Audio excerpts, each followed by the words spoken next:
Investment in securities market are subject to market risk.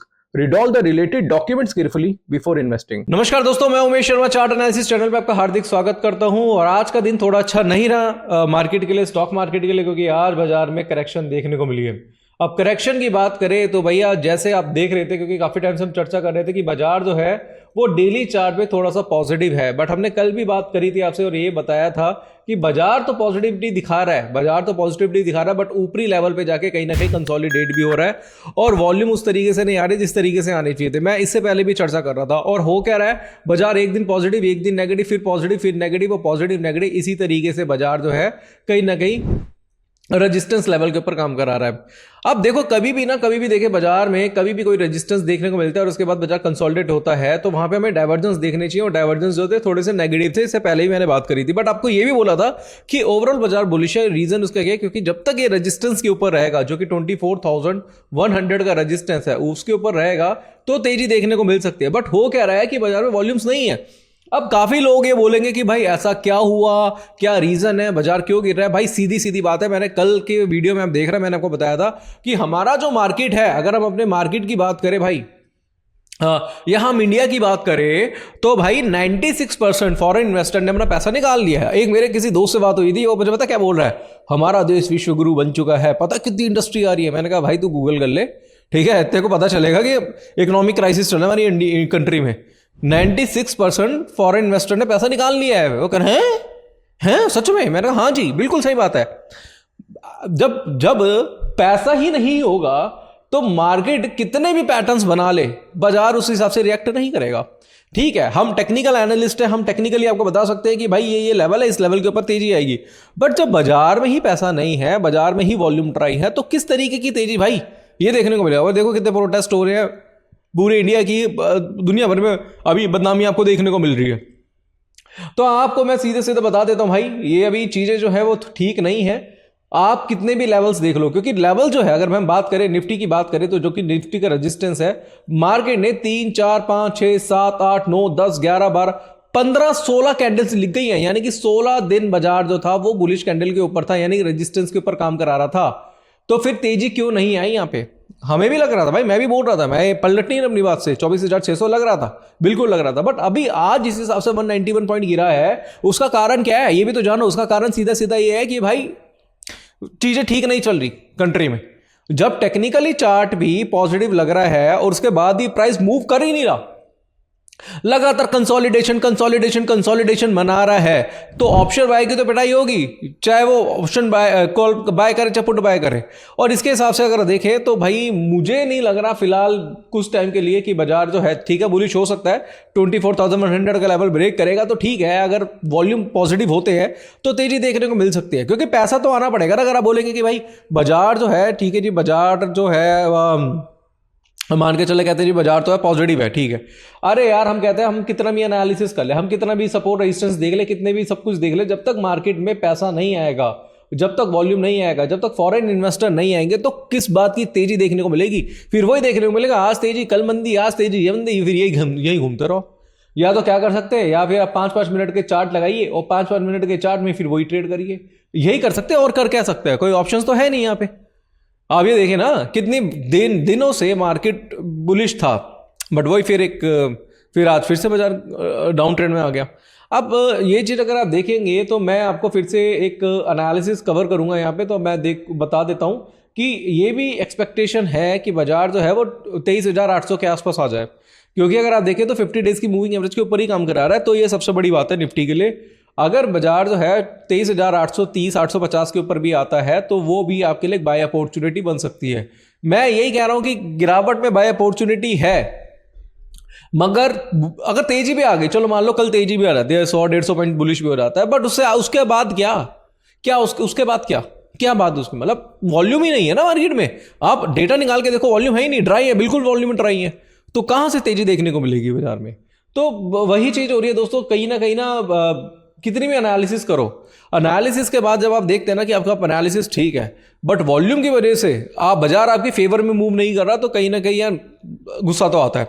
अब यहाँ पे अगर हम निफ्टी की जगह हम बैंक निफ्टी देखें तो मैंने आपको बता दिया 23,830, 840 के आसपास आएगा, तो एक बाय अपॉर्चुनिटी बन सकता है निफ्टी। और वैसे बुलिश है, बट ऐसे बुलिश का करना क्या।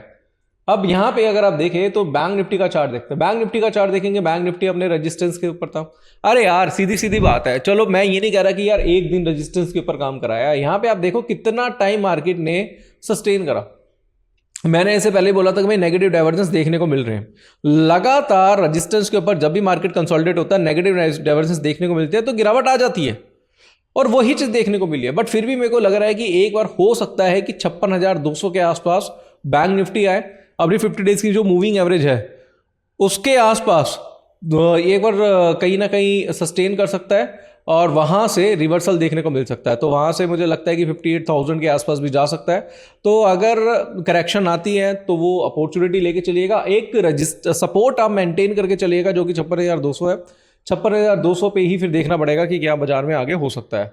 बट चीज़ें भाई नहीं है उस हिसाब से सही। अगर आप देखें मिड कैप निफ्टी कल पॉजिटिव था, मार्केट गिरा हुआ था, मिड कैप कल था 50 पॉइंट पॉजिटिव, आज 200 पॉइंट नेगेटिव हुआ है। और वही चीज़ देखने को मिलेंगे कि रेजिस्टेंस के ऊपर बाजार वापिस से कंसोलिडेट हो रहा है, और नेगेटिव डाइवर्जेंस बहुत टाइम से दिखाई दे रहे थे।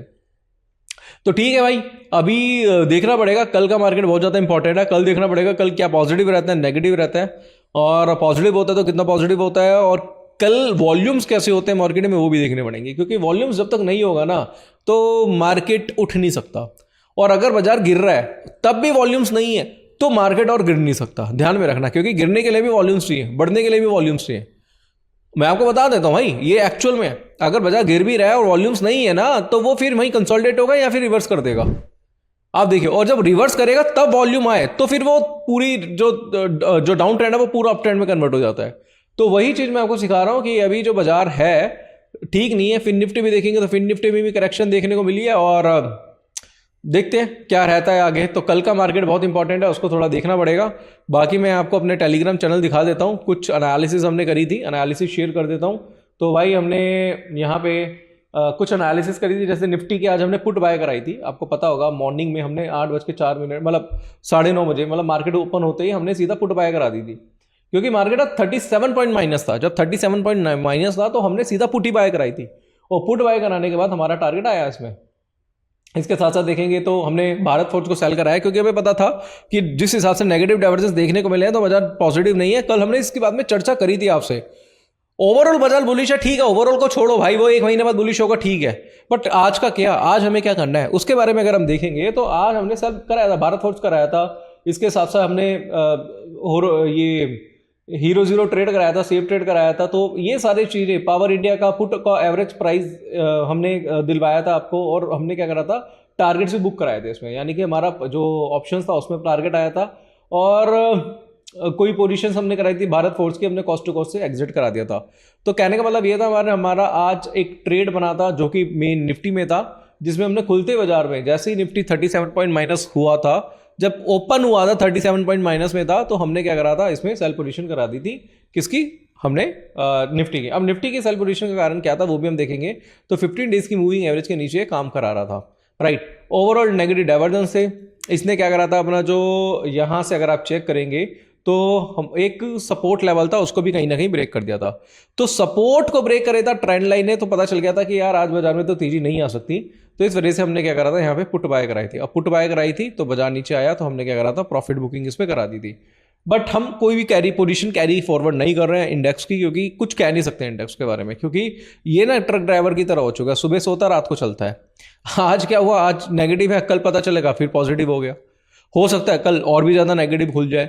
तो मुझे यहाँ से 100 पॉइंट और हो सकता है कि बैंक निफ्टी नीचे आ सकता है।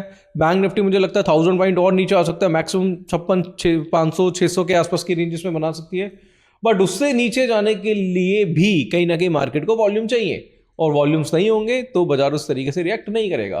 तो यहाँ पे अगर हम देखेंगे तो 23,840 का लेवल है, ये जो एक कैंडल है इसका सपोर्ट ले सकता है। दूसरा अगर हम देखें तो डेली चार्ट पे 50 डेज मूविंग एवरेज जो है उसका भी कहीं ना कहीं सपोर्ट ले सकता है। तो दोनों लेवल सेम ही है, 23,840 का वो कैंडल, ये वाला जो कैंडल बनाता है वो ही, और मूविंग एवरेज का सपोर्ट है। मैक्सिमम आएगा तो यहाँ तक आ सकता है, और यहीं से ही आपको रिवर्सल देखने को मिल जाएगा, मिल सकता है, मिल जाएगा नहीं, मिल सकता है। बाकी दोस्तों कहना चाहूँगा कि अभी जो मैं प्लेटफॉर्म यूज़ कर रहा हूँ, लेमन का प्लेटफॉर्म यूज़ कर रहा हूँ। लेमन एक अच्छा ब्रोकर है, बहुत ईजी टू यूज़, आप ट्रेड कर सकते हैं। जिंक ट्रेड की एक फैसिलिटी है, जिंक ट्रेड में क्या होगा मैं आपको बता देता हूँ। जिंक ट्रेड के साथ आप क्या कर सकते हैं, आपको सिग्नल्स मिल जाते हैं, तो मल्टीपल ट्रेडर्स के या एनालिस्ट के वहाँ सिग्नल्स मिलेंगे। आप क्या कर सकते हैं, उन सिग्नल्स को कॉपी कर सकते हैं, यानी कि सिग्नल्स में जो बाय सेल होता है, ठीक है, उनके अकॉर्डिंगली आप ट्रेड अपने बना सकते हैं। तो जिंक ट्रेड का आप यूज़ कर सकते हैं। स्टार्टिंग के 25 ट्रेड्स जो होंगे आपके बिल्कुल फ्री होंगे। लिंक डिस्क्रिप्शन पे अकाउंट ओपन कराएंगे तो संडे के वेबिनार्स आपको फ्री ऑफ कॉस्ट मिलेंगे। इसके अलावा मैं आपको बता देता हूँ, संडे के वेबिनार्स तो मिलेंगे। इसके अलावा आपको 1 वीक का हम बूट कैम्प का फ्री मेंबरशिप देने वाले हैं। तो बूट कैम्प में भी अगर फ्री मेंबरशिप के लिए आप डायरेक्टली क्या कर सकते हैं, लेमन में अपना अकाउंट ओपन करा सकते हैं। तो लिंक डिस्क्रिप्शन पे अकाउंट ओपन करा लीजिएगा। बाकी दोस्तों बूट कैम्प ज्वाइन कर सकते हैं। मैं सिविल रजिस्टर्ड एडवाइजर हूँ, हम एडवाइजरी करते हैं, क्योंकि आपको पता है कि बहुत सारे लोग हैं जो खुद से एनालिसिस नहीं कर सकते, तो उनको किसी की एनालिसिस की जरूरत पड़ती है, क्योंकि आप कभी ऑफिस में होते हैं, कभी जॉब पे होते हैं, तो पॉसिबल नहीं होता बार बार चार्ट देखना। तो भी आप हमारा बूट कैम्प ज्वाइन कर सकते हैं, डिस्क्रिप्शन पे आपको लिंक मिल जाएगा। बाकी दोस्तों कल मिलते हैं, कल देखते हैं बाजार में क्या रहता है, क्या न्यूज़ है। और सबसे बड़ी बात है, वॉल्यूम्स को थोड़ा देखा करिए, वॉल्यूम्स किस तरीके से बाजार में काम कर रहे हैं। और वॉल्यूम के कैंडल्स के लिए आपको ना, ये वाले जो वॉल्यूम लगाते हैं ना, ये सब फर्जी हैं। मैं आपको बताता हूँ, ये जो देख रहे हो ना, इससे कुछ नहीं होगा भाई। मैं बताता हूँ, जिन्होंने भी ये पढ़ा है ना, सब बेवकूफ़ी करी है। मैंने भी ये पढ़ा है, मैंने भी पढ़ाने की कोशिश करी, और क्लैरिटी यहाँ से नहीं मिलती। ओवरऑल वॉल्यूम्स देखो, ओवरऑल वॉल्यूम से ही पता चलेगा एक्चुअल में कोई वॉल्यूम का डेटा हो। मैं ढूंढता हूँ कोई अच्छा वॉल्यूम का डेटा जो ग्लोबली वॉल्यूम, जो ग्लोबल तो नहीं, मतलब इंडियन वॉल्यूम आपको दिखा दे कि हर घंटे पे वॉल्यूम किस तरीके से इंक्रीज हो रहा है, किस तरीके से डिक्रीज हो रहा है, जिससे आपको पता चल जाए कि आने वाले समय में, आने वाले चंद घंटों में बाजार की मूवमेंट क्या होगी या ओवरऑल बाजार क्या हो सकता है। तो फिलहाल दोस्तों मैं यहाँ पे वीडियो खत्म करता हूँ, और आशा करूँगा वीडियो आपको पसंद आई होगी। वीडियो पसंद आती है तो लाइक करें, शेयर करें, चैनल को सब्सक्राइब करें। आज के लिए बस इतना ही, धन्यवाद।